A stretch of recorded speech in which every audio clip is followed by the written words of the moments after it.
నశించిపోతున్న మనల్ని రక్షించడానికి, పాపులమైన మనల్ని రక్షించడానికి మనుష్య కుమారుడు ఈ లోకానికి వచ్చాడు. కాబట్టి మనం నశించిపోవడం ఆయనకి ఇష్టం లేదు. ఎవరు నశించిపోవడం ఆయనకి ఇష్టం లేదు. అందుకనే దేవుడు ఆయన రాకడను పోస్ట్పోన్ చేసుకున్నాడు.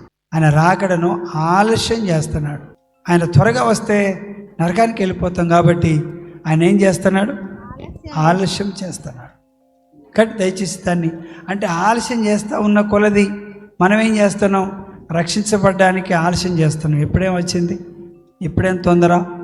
తర్వాత కొంత మారు మనసు, తర్వాత తీసుకుంటా బాప్తీసం, తర్వాత తీసుకుంటా బల్లారాధన, ఇప్పుడేందంట, ఇప్పుడేం తొందర అని మనం ఏం చేస్తున్నాం? వాయిదా వేస్తున్నాం. ఏం చేస్తున్నాం? వాయిదా వేయకూడదు. ఆయన రావడానికి పోస్ట్పోన్ చేసేది ఎందుకంటే మనం సిద్ధపరచబడాలని.